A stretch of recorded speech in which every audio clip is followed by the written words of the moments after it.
So now we're live, and I'll say hello. Welcome to my channel.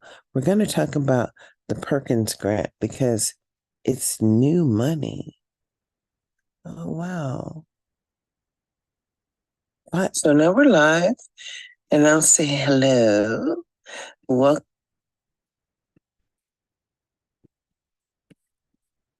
Here we go. Select all.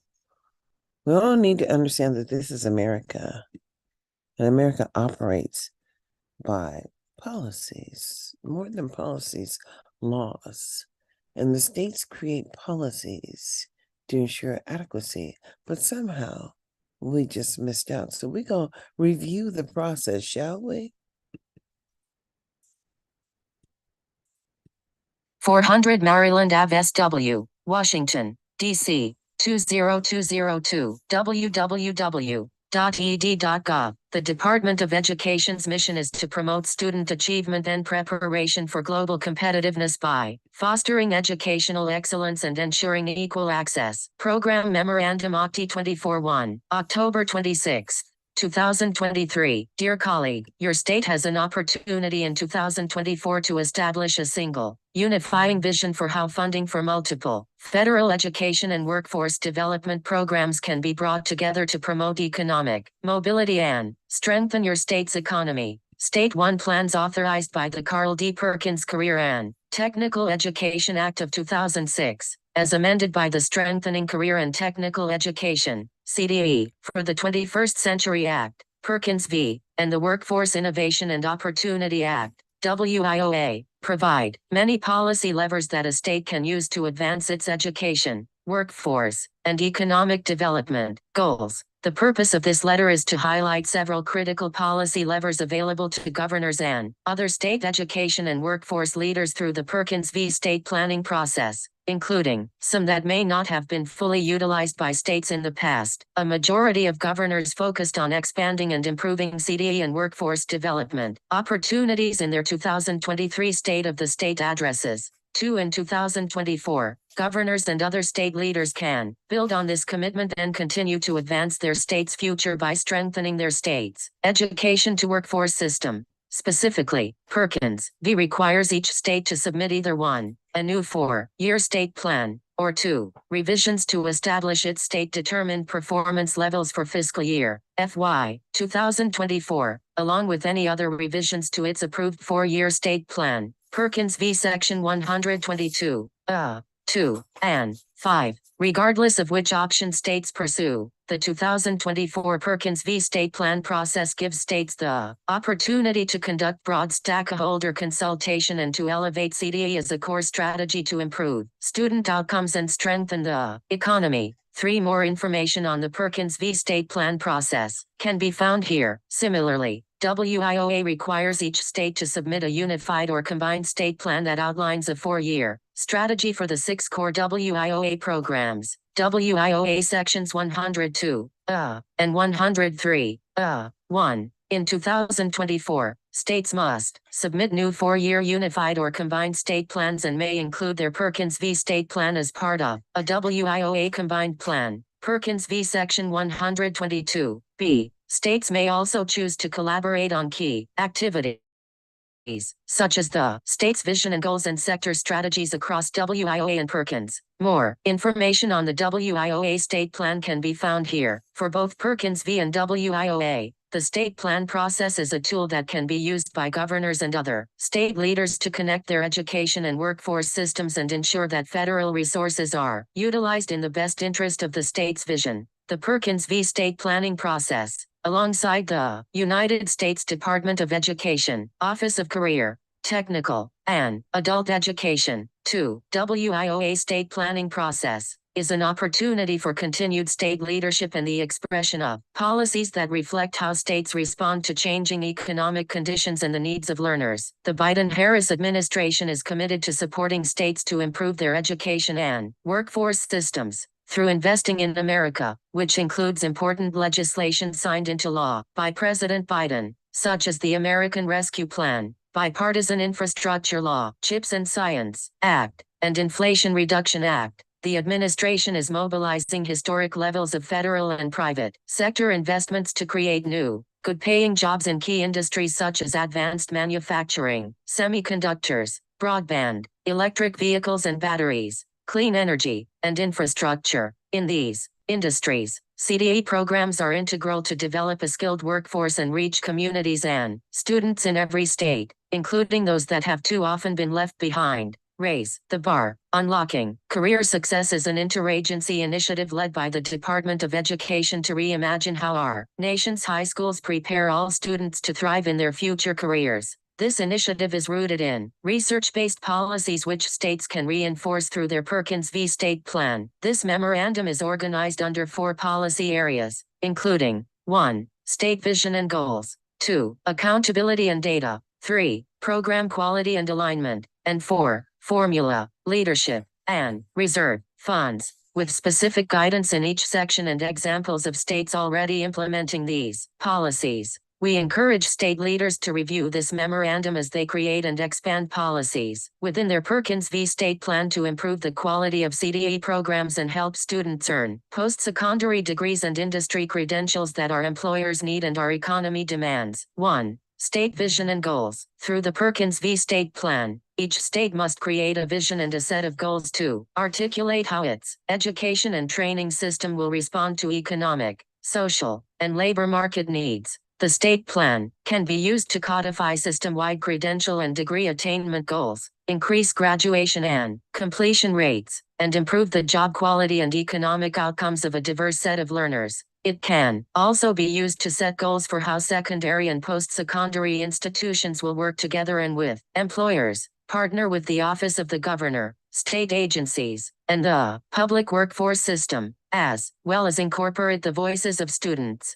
families, educators, employers, and other core stakeholders. In the spring of 2024, each state must submit a new 4-year Perkins v. State Plan or updates to its existing plan and either a unified or combined WIOA state plan to the U.S. Departments of Education and Labor.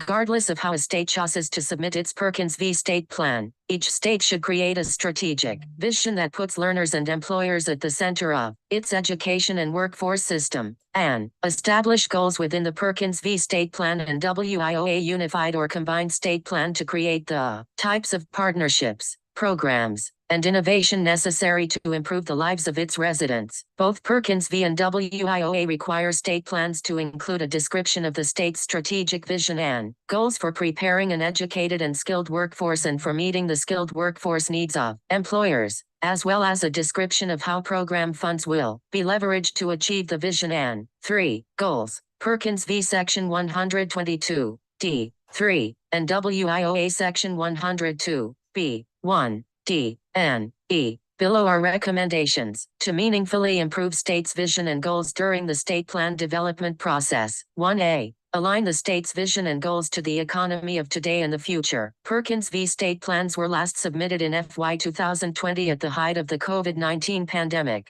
and no state has updated its plan vision or goals or the labor market information. LMI it uses to align CDE programs to the current and future economy. Over the last 3 years, the economic needs of states have dramatically shifted, as have the needs of communities and learners. The pandemic radically transformed how we live, work, and learn. At present, we face a different set of economic challenges and opportunities than those we experienced before and during the pandemic. We recommend that each state update its vision and goals to reflect current and projected economic conditions in addition to opportunities made possible through investing in America, and align LMI and in-demand occupations across its Perkins v. and WIOA state plans. It is critical for each state to reassess its economic present and future and adjust strategies for what is now a different set of growing and declining industries, working conditions, occupations, and in-demand skills and credentials. Traditional and real-time LMI inform both immediate response and ongoing recovery efforts in a dynamic economic environment.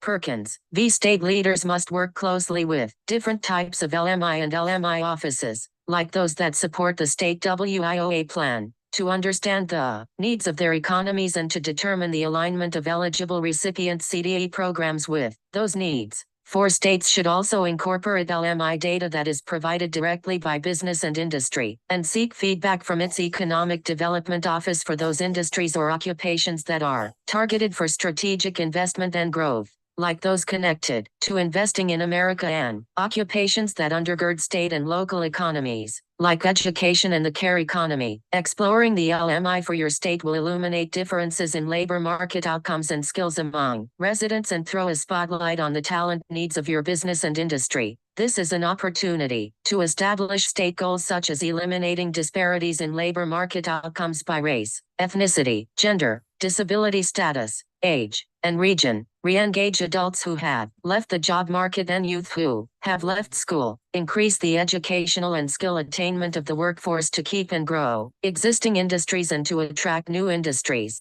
and respond to skill shortages that are restraining state economic growth. 5. To the extent program goals are aligned, to make the best use of limited federal education and workforce development funds flowing to your state. Your Perkins V and WIOA unified or combined state plans should be informed by the same LMI and articulate the same or complementary goals for the state. State example: Kentucky. Kentucky explicitly mentions the use of LMI for decision-making in its Perkins V state plan vision and goals. The state also outlines 5 priority sectors set by the Kentucky Workforce Innovation Board and ensures that CDE programs at the secondary and post-secondary levels are aligned to these priority sectors. In addition, Kentucky also provides access to robust LMI data dashboards, which takes this work a step further to make LMI available to eligible recipients to incorporate within their comprehensive local needs assessment.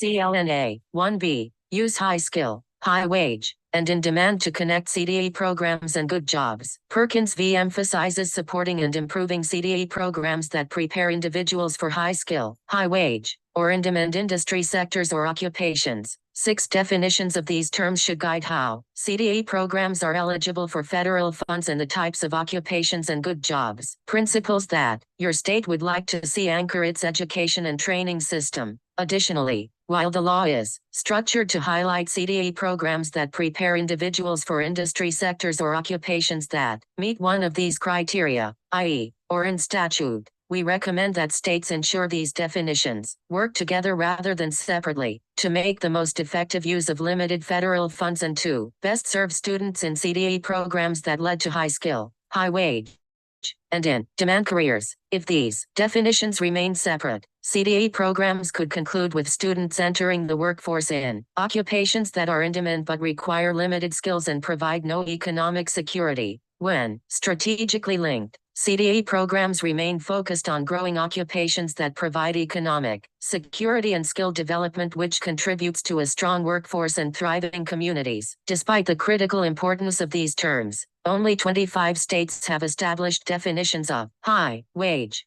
24 states have definitions of high skill. 26 states have definitions of in demand, and fewer than half of the states, 22, have definitions of all 3 terms in their current Perkins v. state plans. As a starting place for each state to review its current definitions or to create new ones, we recommend that it review the Good Jobs Principles, published by the U.S. Departments of Commerce and Labor to define job characteristics. For a state that has already defined some or all of these terms, it should review its definitions and update them to ensure they meet this high standard. As an example, several states currently reference the minimum wage in their definition of high wage, which may no longer reflect the economic aspirations of these states for their CDE students. The following provides examples of how states and other eligible entities can meet the statutory requirements related to providing high skill, high wage, or in-demand career preparation, high skill. A state's definition of high skill reflects occupations that require additional skills beyond a high school diploma, which can be demonstrated through the evaluation of skills and prior work experiences, such as those occupations that typically require a residency or demonstrated number of years of experience. An industry credential of value,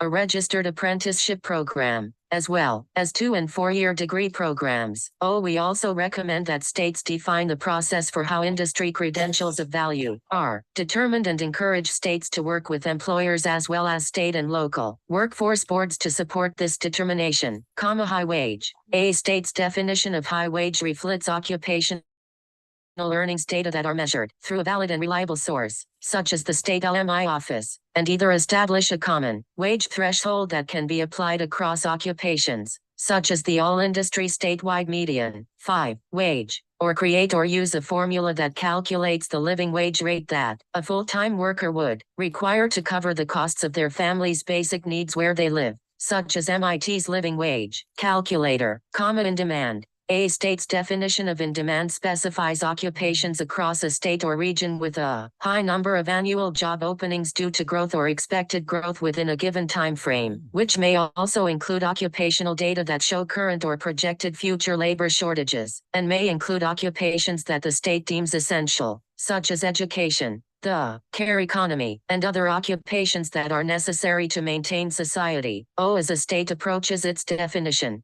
we recommend that states also consider the WIOA in-demand occupations list created by the State Workforce Development Board, as well as industries and occupations that the state has identified as priorities for sector strategies and economic development, such as those industries and occupations that are needed to support investing in America or addressing areas of critical need like educator shortages. State example, New Mexico, high skill. New Mexico defines high skill as occupations that require the completion of an apprenticeship, industry-recognized certificate or credential, or a post-secondary certificate or degree, high wage. New Mexico uses the term living wage in its definition of high wage, which it considers to be 185% of the federal poverty guidelines for a family of 3, in demand. New Mexico considers in-demand careers as those where the 1. Demand for a particular occupation exceeds supply, and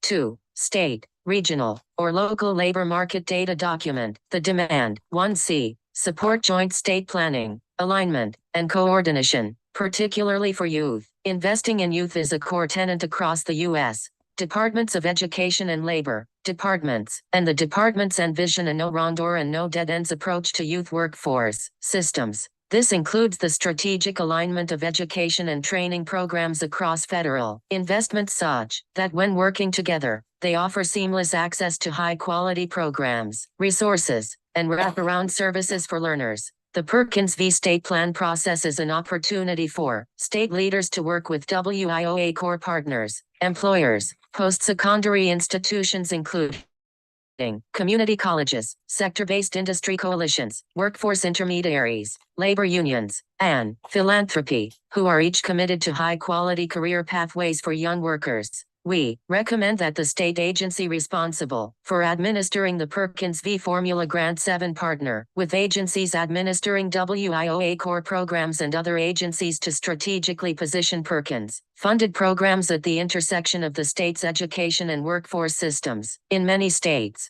core programs under WIOA, such as the Title I Youth Program, Title II Adult Education and Family Literacy Act, EFLA, program, and Title IV Vocational Rehabilitation, VR program can be further coordinated with Perkins-funded CDE programs. When strategically aligned, these funds can be 6. Braided aid to increase the capacity of CDE programs to support innovative education and employment strategies, like dual enrollment, career pathways, paid work-based learning, and career navigation that help young adults meet their employment and educational goals. States and local areas can leverage resources across CDE, Title I Youth, EFLA, VR, and other workforce or community partners to ensure seamless service provision for youth, such as through co-location and company enrollment strategies, as well as through the provision of pre-employment transition services for students with disabilities under VR. Additionally, WIOA and Perkins v. place heightened emphasis on coordination and collaboration at the state and local levels among these programs to ensure a streamlined service delivery system for youth with barriers to employment 9 and special populations 10, including youth with disabilities. Through the Perkins v. State Plan process, state and local workforce development boards, VR agencies, and educational agencies are required to have a strategy to coordinate agency-specific services with each other as well as with other agencies, such as partnerships with state Medicaid agencies, Centers for Independent Living, and State Intellectual and Developmental Disabilities, IDD, agencies to better serve students with disabilities, to expand occupational supports for learners, increase access to assistive technology and transportation services, and other pre-employment transition services. State example: Ohio. Ohio brought together 6 state agencies: the Departments of Education, Higher Education, Jobs, Family Services, and Aging, to work with the Governor's Office of Workforce Transformation and Opportunities for Ohioans with Disabilities to develop the state's 2020 WIOA Combined State Plan, which includes the state's plan for Perkins v. Ohio. Uses this strong foundation of interagency partnerships and workforce programs to implement new and innovative strategies that will continue to grow its economy and improve the health and well-being of its citizens. 2. Accountability and data systems. The Perkins v. State Plan includes important information about each state's implementation of the Perkins v. Accountability System. This accountability system provides the state with a powerful tool to ensure LEAs, community and technical colleges, and other eligible recipients make investments of Perkins v. dollars that result in better outcomes for students, including students from underrepresented racial and ethnic groups and special populations. 11. Perkins v. identifies secondary and post-secondary performance indicators, specifies the student populations whose outcomes will be measured, defines the unit of measurement, e.g., CDE concentrators. 12. And outlines how the data must be reported to the department and the public. Because Perkins v. significantly changed the law's accountability provisions, including, for example, establishing a new statutory definition of CDE concentrator to whom the accountability provisions pertain, and creating new performance indicators. Many aspects of the system were new to states when they submitted their original Perkins v. State Plan in FY 2020. This made it difficult for a state to describe how its accountability model would function, project student performance and related state targets over the 4-year term of the original state plan, and establish local performance routines, including data. 7. Sharing and an explanation of how modifications to the state's accountability model would be made, should the need arise. Each state is now equipped with 3 years of CDE student enrollment data and 2 years of student performance data using the new definition of CDE concentrator. In many states, the Perkins v. indicators of performance have a high degree of similarity with measures of college and career readiness that states have established under the Elementary and Secondary Education Act of 1965, as amended, SE, and with measures that are established for in-school and out-of-school youth programs that operate under WIOA. To the extent practical, performance indicators developed under all 3 statutes, Perkins v. SE, and WIOA, should be completely aligned by using the same indicators. Data collection and public data sharing. By aligning the indicators for these 3 statutes, states could have a unified, strategic focus on youth workforce development that leads to amplified impact. Below are recommendations to improve and update states' accountability models and data systems. 2A. Create multiple measures of student success. High-quality CDE programs are designed to help students achieve many outcomes. At the secondary level, they help young people obtain early college credit, earn an industry credential, enter work-based learning programs, graduate high school, and support post-secondary placement and transition beyond high school. They also help students succeed in content areas like mathematics, reading language arts, and science. While not required by the law, we recommend that each state include in its Perkins v. State Plan multiple measures of CDE program quality at the secondary level. Ideally, all 3 of the statutory program quality measures as described below, to capture the full range of student outcomes that CDE programs are designed to prepare students to meet, per Section 113, B, 2, A, I, of Perkins v. Each state must include at least one of the following program quality measures for secondary CDE programs. 5S1, recognized post-secondary credential. 5S2, attained post-secondary credits, and/or 5S3, participated in work-based learning. 13 in FY 2020, 37, 37. States selected 1 statutory program quality measure. 10. States selected 2 statutory program quality measures, and 3 states, DEN, WA, selected all 3 statutory program quality measures. 12. States also developed another program quality measure of student success, such as post-secondary readiness, which is allowable under the statute. See 5S4, 5S5, 5S6. Program quality, other. 14. Although the law is structured such that a state only needs to select one statutory program quality measure, most states have policies and priorities that support all three statutory program quality measures as core components of a high-quality CDE program. The expansion to include all three CDE program quality measures can work in concert to support each state's vision and goals and to give state policymakers a more comprehensive overview of the performance of local programs and the extent to which they are advancing student achievement and state goals. The data are also essential to support student equity, improve the quality of CDE programs, conduct research to improve policy and practice, and ensure that federal and state investments provide 8. A high return on investment. 2b. Align high school accountability models. Similar to Perkins v. SE requires each state and local educational agency, LEA, to collect and report student outcome data. Together, Perkins v. and SE can provide a holistic picture of what students are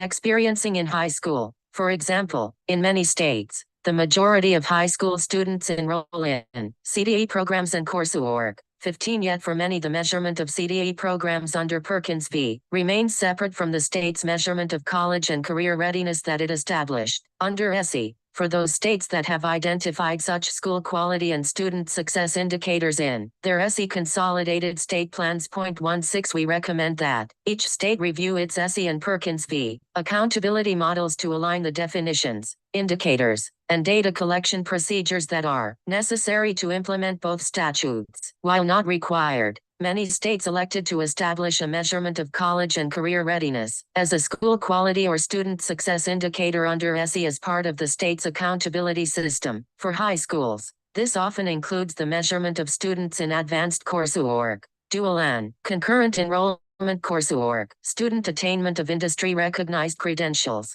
and student participation in work-based learning programs, which can be the same as the Perkins v. program quality measures described in Section 2A. A state can also use its measures of college and career readiness in SE to create another program quality measure of student success under Perkins v. e.g., program quality other student outcome measures in SE and Perkins v., like academic achievement in mathematics, reading language arts, and science, and high school graduation rates are identical. Student outcome measures in Perkins v. and SE are also very similar to WIOA performance indicators and measures for youth. This includes see Appendix for detailed breakdown, WIOA Title I Youth Education and Employment Rates, both second and fourth quarter after exit. 17, which are similar to the 3S1. Post-program placement 18 metric in Perkins v. WIOA credential attainment rate, 19, which is similar to 5S1. Recognized post-secondary credential 20 in Perkins v. and could include 1S1. 4-year graduation rate 21 in Perkins v. and SE, and, WIOA measurable skills gain 22, which is similar to 1S1. 4-year graduation rate, 2S1, academic proficiency in reading language arts, 2S2, academic proficiency in mathematics, 2S3, academic proficiency in science 23 in Perkins and SE as well as 5S1, recognized post-secondary, state example, Indiana. Indiana is one of 3 states that currently reports on all 3 secondary program quality indicators. In addition to reporting on all 3, they also report on the number of students who attain post-secondary credits. They do this by using as the numerator definition the unduplicated number of CDE concentrators in the reporting cohort who earned at least 9 post-secondary credits in courses that map toward a post-secondary certificate or degree program. 9. Credential. 5S2. Attained post-secondary credits. And 5S3. Participated in work-based learning. In Perkins v., the data that are reported through both SE and Perkins v. are necessary to support and improve high schools across our country. States should align and integrate the accountability systems for the 2 laws, to the extent possible to reduce burden on the state and LEAs and to communicate to LEAs clear and/or complementary goals for improving schools and the outcomes of their students. Using one set of indicators to measure college and career readiness for SE and secondary program quality for Perkins v. is an important way a state can promote the alignment and integration that is needed. Similarly, Using similar measures across Perkins v. SE and WIOA is an important way to support collaboration and alignment across schools and state, local, and/or tribal workforce development boards. State examples: Tennessee and Alabama, Tennessee created the Ready Graduate Indicator, which is a Perkins v. Other program quality indicator, and SE School Quality or Student Success Indicator that calculates the percentage of students who meet at least one of the following four Ready Graduate criteria. Students can only be counted once. 1. Score of 21 or higher on ACT or 1060 or higher on the SAT. 2. Complete 4 early post-secondary opportunity EPSOs, aligned exams. 3. Complete 2 EPSOs and earn an industry credential. 4. Complete 2 EPSOs and earn a score of military readiness on ASVAB AFQT, Alabama established the Governor's Office of Education and Workforce Transformation to braid education and workforce funding through modifications to the state's SE, Perkins v. and WIOA state plans to support the Alabama Career Pathways Model. As an example, in 2022, ED approved amendments to Alabama's SE state plan to include new indicators of college and career readiness to support CDE programs and in-school youth apprenticeship. 2C. Make CDE data publicly accessible. Perkins v. requires that student data be collected at the local and state level, and that data be made publicly available to support CDE program coordination. Section 113, B. 3. D. of Perkins v. requires that each state disseminate the actual levels of performance for all CDE concentrators and subgroups of students at the end of each program year. We recommend a state require eligible recipients at the secondary and post-secondary levels publish and update student outcome data, including disaggregated student data by race, ethnicity, gender, and special populations, and share these data publicly, as appropriate, in formats that are user-friendly and accessible to the public. The public availability of student CDE data can be used to support eligible recipients to engage stakeholders, develop partnerships that support student equity and strengthen outcomes, and coordinate and provide wraparound services to students. These data can also be used to support a state's vision and goals and ways in which programs or services offered by community-based organizations, employers, and other core stakeholders can work together to improve student outcomes and the quality of CDE programs. 10. Each state should review and update its expectations in its Perkins v. state plan for eligible recipients to report student data publicly, ensuring appropriate protection of student information in accordance with state and federal student data privacy laws. States should focus on creating the conditions that empower local leaders to use information to engage the community and their employer networks to support students. This practice can also support local leaders to tie Perkins v. data into their public-facing goals with their school boards or trustees and use this data to impact how federal, state, and local funds are used to support CDE programs, the types of CDE programs that are offered, and the quality of CDE programs. State examples: Maryland and North Carolina, Maryland has public data dashboards that provide information on CDE student enrollment and performance, gaps and disparities in student performance by race, gender, and special populations categories, and alignment of CDE programs to the labor market, the North Carolina Community College System has a website that displays aggregate and disaggregated data for the state and each community college on student participation in post-secondary CDE and their outcomes on the Perkins v. Core Indicators of Performance.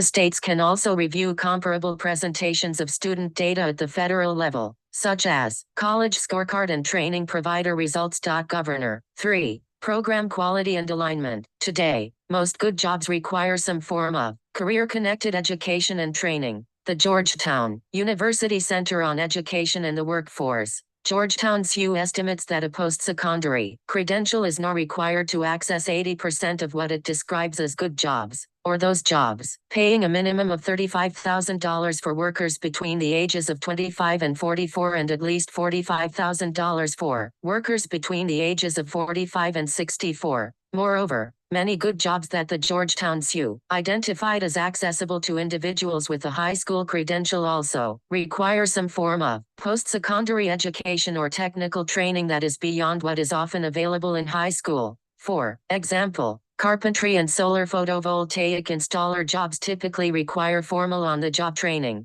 24. Over the next several years, the federal government and the private sector will be making exceptional, once-in-a-generation investments in critical sectors of our economy such as infrastructure, clean energy, semiconductors, and biotechnology through the bipartisan infrastructure law bill, which allocates $1.2 trillion through distinct programs focused on infrastructure, transportation, climate and the environment, and broadband, CHIPS and Science Act, CHIPS, which allocates roughly $280 billion to bolster semiconductor capacity and support research and development, high-tech hubs, and an inclusive STEM workforce, Inflation Reduction Act, IRA, which allocates $370 billion to support clean energy, climate mitigation, and resilience, agriculture, and conservation-related investment. Programs 25-11. The strategic use of Perkins V can position your state to take full advantage of these opportunities by supporting the development and expansion of high-quality CDE programs to prepare youth and adults for the good jobs that will be created. To achieve this, each state's CDE programs need to be designed to intentionally link secondary and post-secondary education, create stackable credential and connected degree models, and include the appropriate guardrails to support student success. Below are recommendations to improve and update a state's program quality and alignment. 3A. Use statutory authority to improve program quality. Perkins v. gives each state, through its state plan, the responsibility to establish the criteria CDE programs must meet to qualify for Perkins v. funding and establish policy to create the necessary guardrails to ensure that CDE programs support student success. These policy decisions often inform how CDE programs and programs of study are developed across secondary and post-secondary education systems, across institutions of higher education bridging workforce and degree programs, and across Perkins v. consortia. We recommend that each state use this statutory authority to create CDE programs of study that expand access to high-quality education and training and use size, scope, and quality to create policy conditions that improve student success. Through the Perkins v. State Plan, states have several levers to create and ensure high-quality CDE programs. Specifically, each state establishes criteria for creating and approving state and local CDE programs and programs of study, which is defined by Section 341 of Perkins v. 26A. State can use this authority to identify in its state plan the types of education and training programs that are eligible for Perkins v. funding, which can include registered apprenticeship programs described in prior guidance. States can also require that CDE programs align across the P-12 and post-secondary education systems, and be developed as part of a career pathway to be eligible for funding under Perkins v. Each state also has approval authority under Section 122 D 4b to create the process and criteria to be used for approving locally developed programs of study or career pathways, including how such programs address state workforce development and education needs. States can use this authority to create, within their state plan, approval processes that have sufficient rigor to establish and enforce quality and student success. States can also use this policy to eliminate programs that do not meet these criteria. At the local level, Perkins v. funds must be used to support CDE programs that are of sufficient size, scope, and quality to be effective. Per Section 135B, the following illustrates how states can ensure local programs meet the statutory requirement by defining size to specify numeric characteristics that are deemed necessary to implement the CDE program and program of study, such as the minimum number of CDE programs or programs of study that must be offered in a school or local education agency to be effective. Minimum student enrollment in those programs inclusive of all subpopulations, the number of credits or clock hours or competency model to document student learning, and other numeric aspects of the CDE programs. Implementation. These numeric aspects could include student-teacher ratio for classroom-based instruction or student-supervisor ratio for work-based learning programs, and may include the occupancy standard for a CDE classroom or instructional lab to maintain student safety. 12. Scope to specify aspects of instructional design related to development and implementation of the CDE program and program of study, which includes the appropriate academic, technical, and employability skill standards that CDE programs and programs of study must include. Expectations for employer engagement, expectations for the types of industry credentials of value, expectations for work-based learning programs, the alignment of secondary and post-secondary coursework within the CDE program, which includes expectations for dual or concurrent enrollment and/or alignment to registered apprenticeship, and to ensure that CDE programs and programs of study are designed with multiple entry and exit points for students to transition into the workforce and higher levels of education, quality to specify the types of student outcomes and support services that are necessary to ensure student access and success within the CDE program and program of study. This includes the expectation that CDE programs and programs of study are designed to prepare students to meet the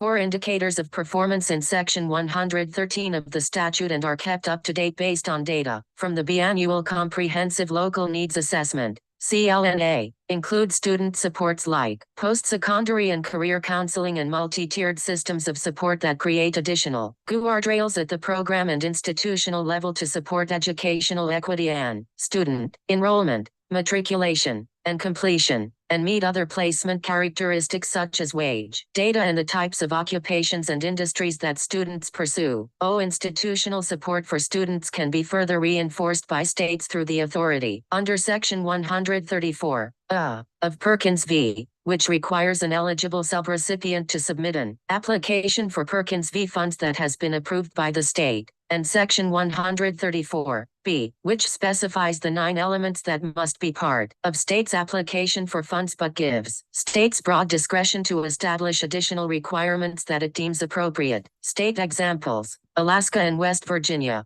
Alaska includes guardrails for non-credit programs in its post-secondary size definition. Alaska's scope definition has multiple well-developed criteria, including a requirement that post-secondary programs culminate in a post-secondary credential. Alaska's quality definition requires that CDE programs align to high-skill, high-wage, and in-demand occupations. West Virginia's definition of quality includes, but is not limited to, requiring that schools offering CDE achieve a minimum 70% overall rating on the state CDE data profile. CDE schools and programs must actively engage local business and industry sectors and post-secondary partners in institutional and programmatic advisory councils. Dual credit, earn a degree, graduate early, EDGE, and other advanced credit opportunities exist in all applicable programs of study and career pathways. Programs must meet 2 of the following 3 criteria. 1. The program of study leads to a high-skill credential. B. The program is in a high-wage career. And C. Individuals receive credentials for an in-demand occupation. 3B.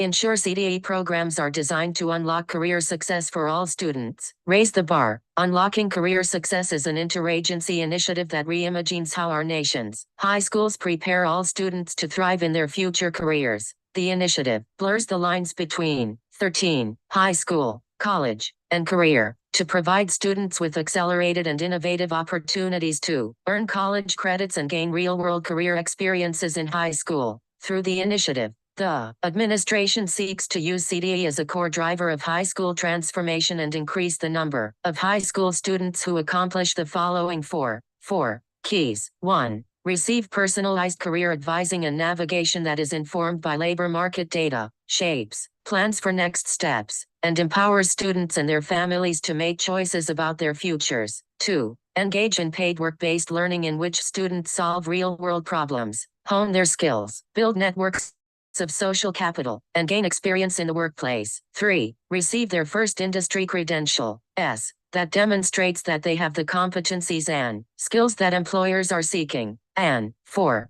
Earn at least 12 college credits, including academic and career-connected courses through dual or concurrent enrollment opportunities. The 4 keys to raise the bar, unlocking career success are often present in high-quality CDE programs and can be further supported through Perkins v. state plans and related policies. CDE programs and programs of study are essential to provide students with career-connected learning experiences that sharpen their skills, build their networks, and help them define their future selves. We recommend that states use given statutory authority under Perkins v. to create criteria and requirements for CDE programs to equip students with the four keys that they need to drive their future. This can include the development of state CDE programs and programs of study that embed the four keys using the state's authority in Section 122 D 5A. To create CDE programs and programs of study, states may also require locally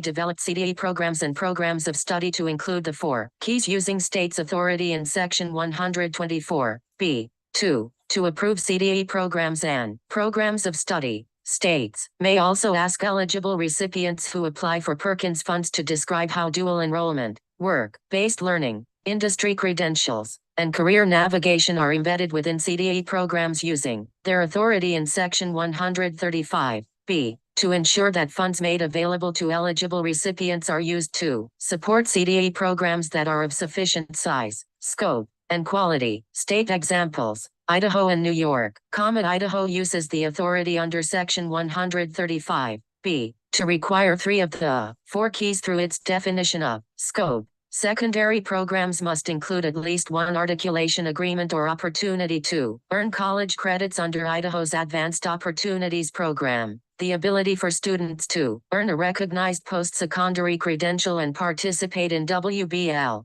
New York uses its authority under Section 124 B 2 to require 3 of the 4 keys as elements required by the state's program approval process. Secondary programs must include the opportunity to earn college credit or advanced standing while still in high school via an articulation agreement with a post-secondary entity offering certification, apprenticeship, or college degree programs in a technical content area, work-based learning opportunities, and preparation for industry-based assessments or certifications. 3C. Support student equity. Student equity is a core tenet of Perkins v. The national CDE program data that were submitted in FY 2021 and FY 2022 show stark disparities in student outcomes and differences in the educational opportunities that are afforded to students based on their gender, race, ethnicity, and by special population status. For example, during the 2020 to 2021 school year, 66.25% of all CDE concentrators at the secondary level transitioned to post-secondary education or employment after high school, Perkins v. Indicator 3S1, but only 37.18% of CDE concentrators with disabilities and 18.66% of CDE concentrators who are English learners successfully transitioned to post-secondary education or employment. 27. These data are critical for states as they create and expand policies to improve CDE program quality as described above, improve and link state accountability models, also described above, and to identify funds that can be used to support closing equity gaps and increasing wraparound services for students, described below. As states re-examine and update their goals, strategies, accountability model, financial supports, and other actions, they should use student outcome data to make changes to these systems to support student equity and the special populations defined in Perkins v. States should update their Perkins v. plans to include strategies and student supports that they have found to be the most effective at engaging and supporting students and in addressing equity gaps. For example, we know that transition and student support services are paramount to students thriving beyond high school and in higher education. States should prioritize the alignment of federal programs, including programs that support learners from low-income backgrounds, like the alignment of Temporary Assistance for Needy Families, TANF, and Supplemental Nutrition Assistance Program, SNAP, within community and technical colleges, and those supporting individuals with disabilities, like pre-employment transition models, to address students' basic needs and promote economic stability for learners that are often left out of economic growth and opportunity. For example, many community and technical colleges use Student Federal Application for Student Aid, FAFSA registered sign, data to administer federal programs as described here. States should include support for local communities and educators to address the mental health needs of students. Mental health affects the well-being of every student, educator, school, and community in America. A February 2023 CDC report underscores the critical need for schools to expand school-based services and to connect youth and families to community-based sources of care. Schools could expand their strategies using funds provided by the Bipartisan Safer Communities Act, BSCA, and implement recommendations to increase access to services through the Medicaid and School-Based Services Guide. As they consider a new Perkins v. State plan or amendments, states should consider how they support modularized, innovative, and personalized services, which can create a more nimble learning environment for students. This could include plans for better leveraging technology, as described in the National Education Technology Plan and Advancing Digital Equity for All, for synchronous and 15, asynchronous program delivery, including work-based learning, and providing greater flexibility and adaptability for students as they are balancing competing commitments and schedule challenges. 4. Formula, leadership, and reserve funds. A state's ability to strategically blend, braid, and connect federal and state investments in its education and workforce systems is essential to fully achieve its vision and goals. The Perkins v. State Plan provides several opportunities for states to strategically leverage formula, leadership,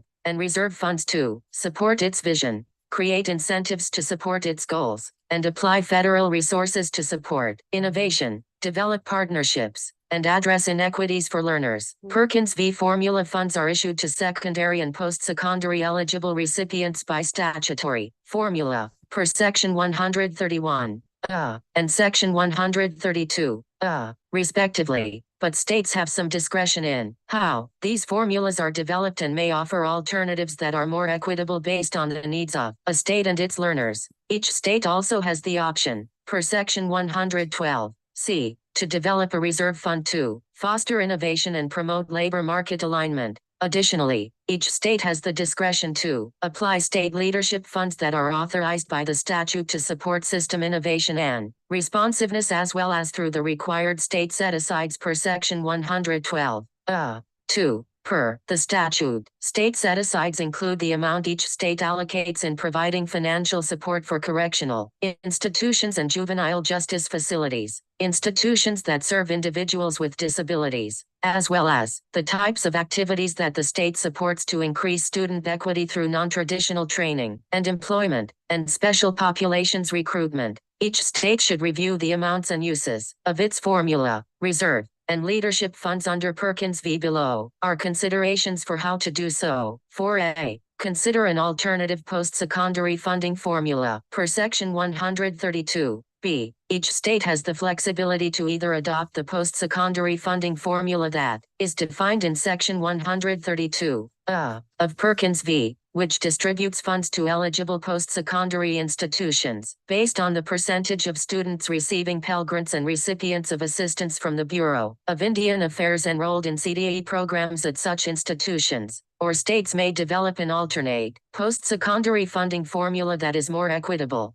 Should a state desire to develop an alternate post-secondary funding formula, the state must submit a waiver application to the Secretary that demonstrates that the statutory post-secondary formula does not result in a distribution of funds to the eligible institutions or consortia within the state that have the highest numbers of economically disadvantaged individuals and that an alternative formula will result in such a distribution, as cited in Section 132, B.1 of Perkins. We recommend that each state review how post-secondary formula funds are distributed and ensure that the methodology the state chooses to support is the most equitable, based on the needs of students and how the state's post-secondary CDE system functions. To date, 9 states have created an alternate post-secondary funding formula that includes Pell and additional measures of student poverty such as SNAP, TANF, Medicaid, and other public benefit programs. Some states also include student enrollment in specific census tracts that have high concentrations of poverty, which is often done in WIOA core programs. 28 Most often, States within 16 approved alternate post-secondary funding formula are seeking to ensure that Perkins funds are distributed to eligible post-secondary recipients that enroll the highest percentages of economically disadvantaged learners, and these decisions are based on how states' post-secondary CDE systems function. For example, FAFSA completion in many states is often lower at community and technical colleges than in predominantly four-year institutions. 29. And states may choose to allow Perkins funds to support industry credential programs that are not Pell eligible. Thus, an expanded definition of economically disadvantaged learners may be necessary to create a more predictable and equitable post-secondary funding formula. An alternative formula that includes receipt of public benefits like TANF and SNAP may also create an incentive to post-secondary institutions to connect their students with public benefit programs and agencies to better address students' basic needs. Specifically, an eligible post-secondary recipient that increases the proportion of CDE students who meet the alternate measures of economic disadvantage may see an increase in the amount of Perkins V funds that the institution receives in the next fiscal year. To further support institutions through their Perkins V state plans, states can also include policy guardrails that support the co-enrollment of students in these services, which can help to facilitate data sharing agreements between state agencies and joint service management agreements across public benefit providers and institutions of higher education. State examples: California and Delaware, California proposed an alternative formula that enables the state to more equitably recognize and serve economically disadvantaged CDE participants in courses conducted by adult schools and regional occupational centers, ROCs, as well as those enrolled in the community colleges. The elements that are included in this alternative formula are Pell Grants, Promise Grants, CalWorks, WIOA, Supplemental Security Income, General Public Assistance, eligibility for economic public assistance or student aid. Annual income level below poverty level is determined by county of resident. Self-declaration by adults, Delaware proposed an alternative post-secondary formula that will result in a distribution of funds to those eligible institutions or consortia within the state that have the highest numbers of economically disadvantaged individuals. The elements that are included in this alternative formula are federal Pell Grant recipients, Federal Supplemental Nutrition Assistance Program, SNAP recipients, Federal Temporary Assistance for Needy Families, TANF recipients, Federal Medicaid recipients, and Delaware Promise Communities residents. Delaware's Promise communities are those geographic areas designed under federal WIOA Title I guidance using FactFinderCensus.gov that have high concentrations of low-income families and high poverty. 17. 4B. Leverage state leadership and reserve funds. Perkins V gives each state the opportunity to target up to 22.75% of its Perkins V grant award to promote innovation and address state priorities and goals. A state may reserve 10% of its total allocation for state leadership activities and use 15% of the 85% of funds available for distribution to eligible recipients, or 12.75% of the total allocation for the reserve fund. We recommend that each state fully leverage state leadership funds and the reserve fund to support student equity, spur innovation, and improve state and local CDE programs and ecosystems. Under Section 112, 2 of Perkins V, a state may use up to 10% of its Perkins V grant award to carry out state leadership activities to improve CDE within a state. Each state has discretion in how it uses state leadership funds, but it must use some of the funds for preparing students for non-traditional fields, not less than $60,000 and not more than $150,000. Serving individuals in state institutions up to an amount equal to 2% of the state's allocation, recruiting, preparing, or retaining CDE teachers and faculty, and providing technical assistance for eligible recipients. It also must use a portion of the funds to report on the effectiveness of its state leadership investments in achieving state goals, state-determined performance levels, and addressing equity gaps in student outcomes. Once a state has used state leadership funds for the required uses of funds, it may use the remainder for a wide range of activities. 30 during the most recent program year. 4. states did not use the full 10% available to them for state leadership activities. State leadership funds can also be used in innovative ways to support agency coordination or as braided funds, such as with WIOA core partners, to create data sharing agreements, like those that are needed, to support student co-enrollment and wraparound services. Funds can also be used to support innovation by supporting the implementation of the four keys of Raise the Bar, unlocking career success. A state can also apply state leadership funds to address CDE workforce issues, like supporting the CDE teacher workforce or licensure requirements to aid in the transition of industry-trained professionals into education, which is described in prior guidance on educator preparation. On July 1, 2023, incarcerated and confined persons became eligible for Pell Grants. Your state correctional agency and some of the post-secondary institutions in your state are likely working now to develop and submit for department approval prison education programs for which Pell Grant funds may be used. Perkins v. State leadership funds may be used to bolster these efforts by,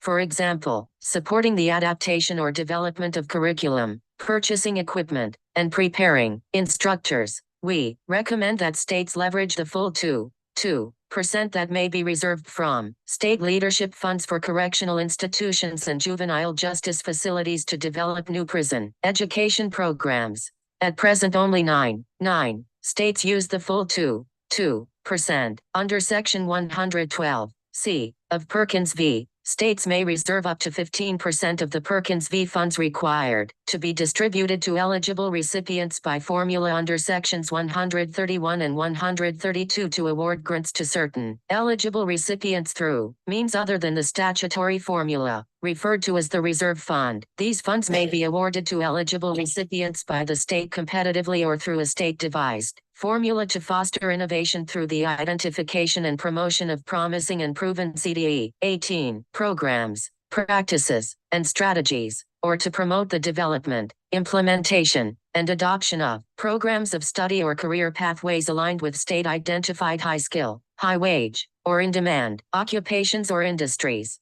To date, 14 states allocate the full 15% available to support the reserve fund. 13 states allocate between 15 and 10%. 11 states allocate between 10 and 5%. 8 states allocate less than 5%. And 7 states do not implement a reserve fund under the statute. Reserve funds are most commonly used to spark innovation across a region, target growth in specific industry sectors, or improve CDE program quality, address the demonstrated needs of learners, support technical assistance based on the state accountability model, or implement new ideas. The State Reserve Fund may also be used to support CDE programs to include the four keys to unlocking career success that is described in Section 3B, including support services for all students to access these programs or technology to support both access and innovation. These funds can support statewide or regional efforts, allowing states to address needs across an area, not just at a local level. Additionally,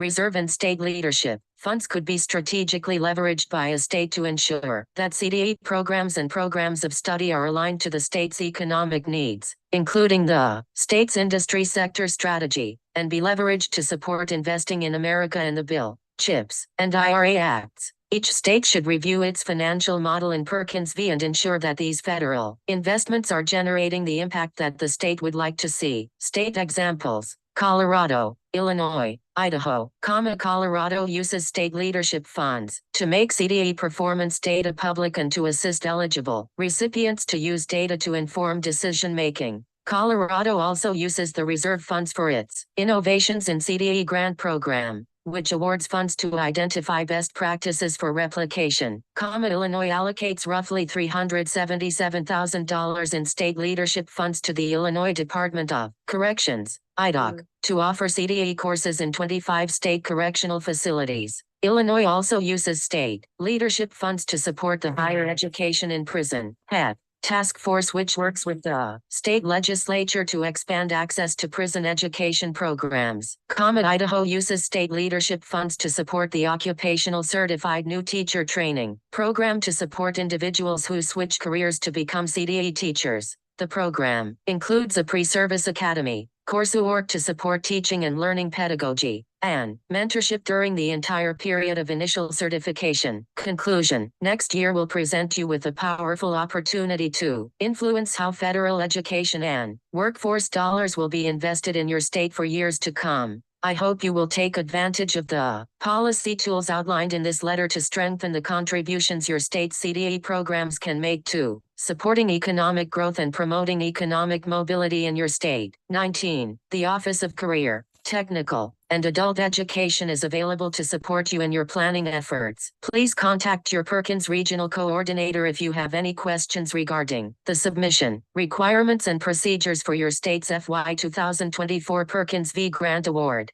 A state-by-state listing of these staff members is available at https://cte.ed.gov. Contact staff by state responsibility. Sincerely yours, S. Amy Lloyd, Ed LD, Assistant Secretary for Career, Technical, and Adult Education. Legal requirements. Other than statutory and regulatory requirements referenced in the document, the contents of this letter do not have the force or effect of law and do not bind the public and school communities. This document is intended only to provide clarity regarding existing requirements under the law or agency policies. Legal disclaimer. For the reader's convenience, this document contains examples of strategies and policies used by states. Inclusion of such information does not constitute an endorsement by the department or the federal government, nor does it indicate a preference or support for these examples as compared with others that might be available and be presented. 20. Appendix. Comparison of Perkins v. and WIOA Title I Youth Performance Indicators. Perkins v. WIOA Title I Youth 4-year graduation rate, 1S1. The percentage of CDE concentrators who graduate high school, as measured by the 4-year adjusted cohort graduation rate, defined in Section 8101 of SE, extended year graduation rate, 1S2, at the state's discretion, the percentage of CDE concentrators who graduate high school, as measured by extended year adjusted cohort graduation rate defined in Section 8101 of the SE, program quality attained recognized, post-secondary credential, 5S1. The percentage of CDE concentrators graduating from high school having attained a recognized post-secondary credential attainment, the percentage of those participants enrolled in an education or training program excluding those in OJT and customized training who attained a recognized post-secondary credential or a secondary school diploma, or its recognized equivalent, during participation in or within 1 year after exit from the program. Note: a participant who has attained a secondary school diploma or its recognized equivalent is included in the percentage of participants who have attained a secondary school diploma or its recognized equivalent only if the participant also is employed or is enrolled in an education or training program leading to a recognized post-secondary credential within 1 year after exit from the program. Academic proficiency in reading language arts, 2S1. CDE concentrator proficiency in the challenging state academic standards adopted by the state under Section 1111, B1 of the Elementary and Secondary Education Act of 1965, as measured by the academic assessments in reading language arts as described in Section 1111, B2 of such act. Academic proficiency in mathematics, 2S2, CDE concentrator proficiency in the challenging state academic standards adopted by the state under Section 1111, B1 of the Elementary and Secondary Education Act of 1965, as measured by the academic assessments in mathematics as described in Section 1111, B2 of such act. Measurable skill gains, the percentage of participants who, during a program year, are in an education or training program that leads to a recognized post-secondary credential or employment and who are achieving documented academic, technical, occupational, or other forms of progress towards such a credential or employment. 21. Perkins v. WIOA Title I Youth Academic Proficiency in Science, 2S3. CDE, concentrator proficiency in the challenging state academic standards adopted by the state under Section 1111, B1 of the Elementary and Secondary Education Act of 1965, as measured by the academic assessments in sciences described in section 1111, b. 2, of such act. Program quality attained post-secondary credits, 5S2. The percentage of CDE concentrators graduating from high school, having attained post-secondary credits in the relevant career and technical education program or program of study earned through a dual or concurrent enrollment or another credit transfer agreement. Post-program placement, 3S1. The percentage of CDE concentrators who, in the second quarter after exiting from secondary education, are in post-secondary education or advanced training, military service or a service program that receives assistance under Title I of the National and Community Service Act of 1990, 42 U.S.C. 12511 et seq., are volunteers, as described in Section 5 of the Peace Corps Act, 22 U.S.C. 2504, or are employed. Title I Youth Education and Employment Rate, second quarter after exit. The percentage of program participants who are in education or training activities, or in unsubsidized employment during the second quarter after exit from the program. Title I Youth Education and Employment Rate, fourth quarter after exit. The percentage of program participants who are in education or training activities, or in unsubsidized employment during the fourth quarter after exit from the program. Program quality participated in work-based learning, 5S3. The percentage of CDE concentrators graduating from high school, having participated in work-based learning, no comparable performance indicator. 22. Perkins v. WIOA Title I Youth, no comparable performance indicator. Median earnings second quarter after exit. The median earnings of program participants who are in unsubsidized employment during the second quarter after exit from the program, as established through direct unemployment insurance wage, record match, federal or military employment records, or supplemental wage information. 1. For the purpose of this memo, the 50 states, the District of Columbia, Puerto Rico, Guam, American Samoa, Commonwealth of Northern Mariana Islands, and Palau are collectively referred to as states. 2. National Governors Association, 2023. Governors tout bold investments in workforce development during 2023. State of the State Addresses, March 20th, 2023. Retrieved from https://www.nga.org. News commentary. Governors tout bold investments in workforce development during 2023 State of the State Addresses. 3. Perkins v. requires states to consult with a broad range of stakeholders and provide an opportunity for public comment both in developing a state plan and in establishing state-determined performance levels for submission to the U.S. Department of Education.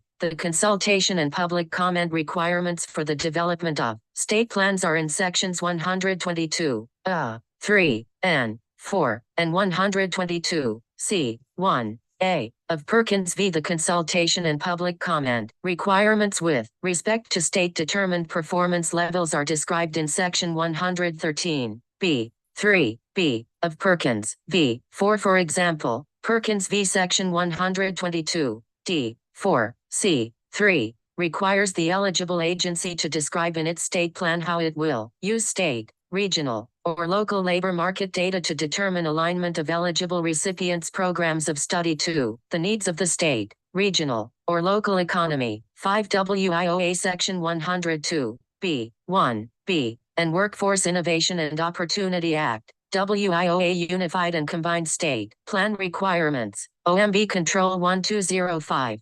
0522, Section 2, 1b, 6. For example, one of the purposes for which states may award reserve funds is to promote the development, implementation, and adoption of programs of study or career pathways aligned with state-identified high-skill, high-wage, or in-demand occupations or industries. See Section 112, c. 2b, of Perkins v. 7. The Perkins v. State Plan must be submitted by an eligible agency, which is defined by Perkins v. as a state, board designated or created consistent with state law as the sole state agency responsible for the administration of career and technical education in the state or for the supervision of the administration of career and technical education in the state. See sections 122, 1, and 3, 18, of Perkins v. The eligible agency submitting the state plan must give the governor 30 days to sign the state plan. If the governor does not sign the plan within that 30-day period, the eligible agency submits the plan to the U.S. Department of Education without that signature. See Section 122(e) 3 of Perkins v. 8. Braiding funds means coordinating two or more funding sources to support the total cost of a service or activity, while separately tracking and reporting on each source of funding. Cost allocation methods are required to ensure that each funding source is charged its fair share. See Urban Institute, 2022, Local Workforce System Guide, retrieved from https://workforce.urban.org node/57 HTML 9 Section 3, 24 of WIOA defines individual with a barrier to employment as a member of one or more of the following populations: A. Displaced homemakers. B. Low-income individuals. C. Indians, Alaska Natives, and Native Hawaiians, as such terms are defined in Section 166 of WIOA. D. Individuals with disabilities, including youth who are individuals with disabilities. E. Older individuals. F. Ex-offenders. G. Homeless individuals as defined in Section 41403, 6 of the Violence Against Women Act of 1994, 42 U.S.C. 14043 E2, 6, or homeless children and youths, as defined in Section 725, 2 of the McKinney-Vento Homeless Assistance Act. 42 U.S.C. 11434 2. Age. Youth who are in or have aged out of the foster care system. I. Individuals who are English language learners, individuals who have low levels of literacy, and individuals facing substantial cultural barriers. J. 23. Eligible migrant and seasonal farm workers, as defined in Section 167. I. K. Individuals within 2 years of exhausting lifetime eligibility under Part A of Title IV of the Social Security Act. 42 U.S.C. 601 and Sec. L. Single parents, including single pregnant women. M. Long-term unemployed individuals. N. Such other groups as the governor involved determines to have barriers to employment. 10 Section 3, 48 of Perkins v. defines special populations to mean A. Individuals with disabilities. B. Individuals from economically disadvantaged families, including low-income youth and adults. C. Individuals preparing for non-traditional fields. D. Single parents, including single pregnant women. E. Out-of-workforce individuals. F. English learners. G. Homeless individuals described in Section 725 of the McKinney-Vento Homeless Assistance Act. 42 U.S.C. 11434 Age. Youth who are in, or have aged out of, the foster care system. N. I. Youth with a parent who, I, is a member of the armed forces, as such term is defined in Section 101, 4, of Title 10, United States Code, and 2, is on active duty, as such term is defined in Section 101, D, 1, of such title. 11 IBID, 12 Section 3, 12, of Perkins v. defines CDE concentrator to mean, A. At the secondary school level, a student served by an eligible recipient who has completed at least 2 courses in a single career and technical education program or program of study, and B. At the post-secondary level, a student enrolled in an eligible recipient who has earned at least 12 credits within a career and technical education program or program of study, or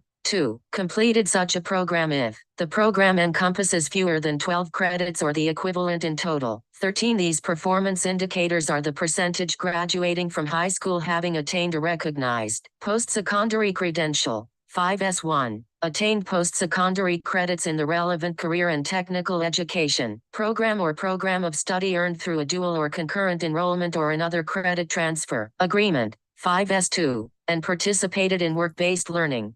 5S3. 14. Perkins v. gives states the opportunity to establish additional indicators for achieving on any other measure of student success in career and technical education that is statewide, valid, and reliable, and comparable across the state. 15 U.S. Department of Education, 2019, Bridging the Skills Gap, Career and Technical Education in High School, retrieved from https://www.ed ed.gov.tastory CTE index HTML 16 section 1111 C 4 B V of SE requires states to identify for school accountability purposes one indicator of school quality or student success for each grade span that allows for meaningful differentiation in school performance and is valid, reliable, comparable, and statewide. They may include measures of 3. Student engagement, IV educator engagement, V. Student access to and completion of advanced coursework,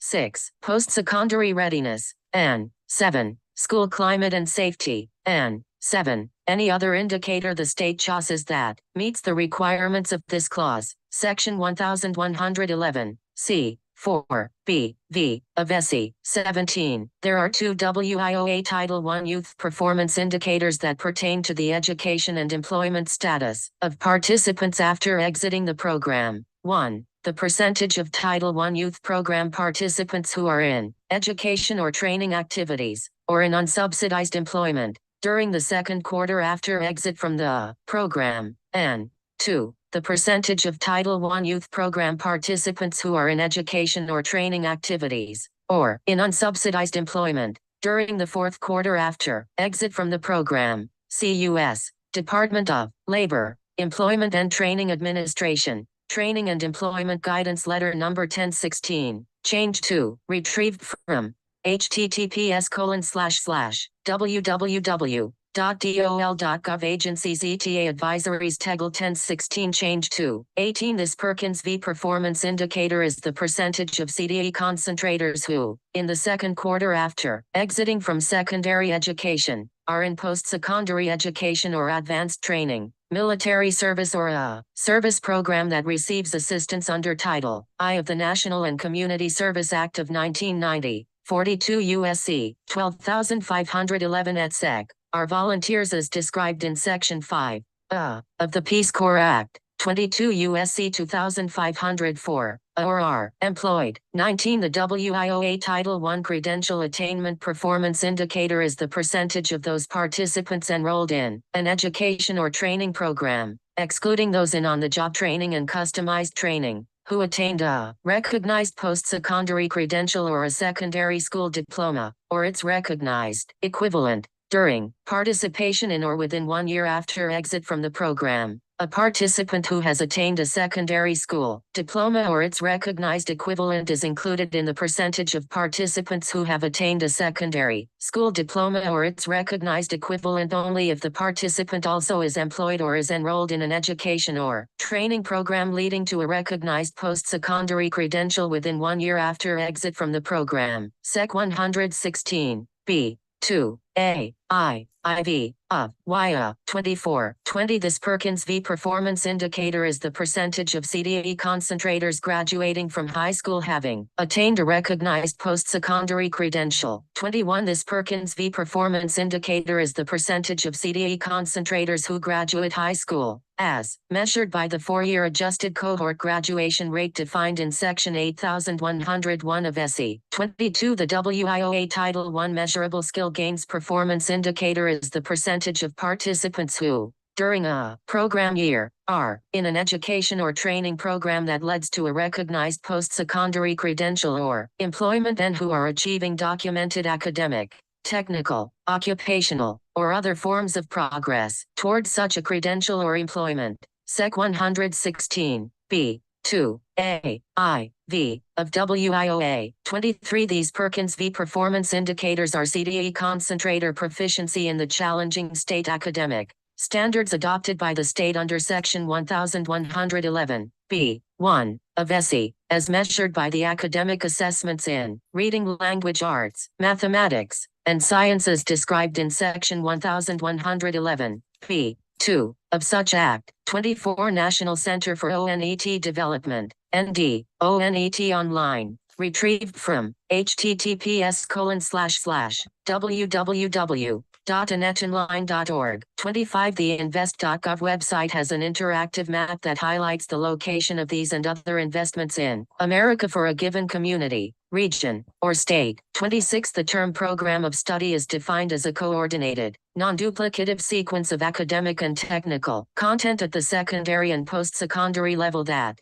A. Incorporates challenging state academic standards, including those adopted by a state under Section 1111. B. 1. Of the Elementary and Secondary Education Act of 1965. B. Addresses both academic and technical knowledge and skills, including employability skills. C. Is aligned with the needs of industries in the economy of the state, region, tribal community, or local area. D. Progresses in specificity beginning with all aspects of an industry or career cluster and leading to more occupation-specific instruction. E. Has multiple entry and exit points that incorporate credentialing. N. F. Culminates in the attainment of a recognized post-secondary credential. 27 national and state performance data for Perkins v. can be found at https://cte.ed.gov PCRN profile national performance /2021/map/1s1/met all. 28 youth living in high poverty areas automatically meet the low income criterion that is one of the eligibility criteria for in-school youth.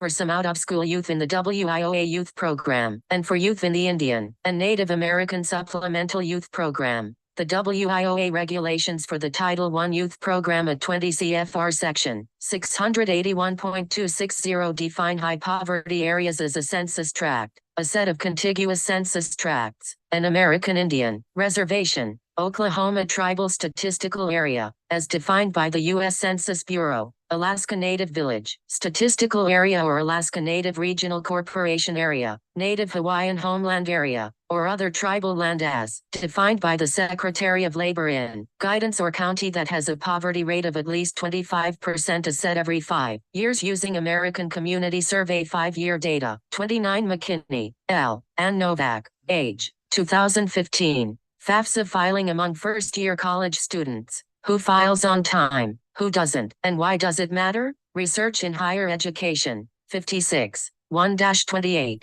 retrieved from https://link.springer.com article 10.1007S11162-014-9340-030 section 124, B, of Perkins v. for a list of permissible uses of state leadership funds. Permissible uses of state leadership funds. Isn't that amazing? Opening Chrome. Accept the cookies. Okay, we're about to stop the share and end this live.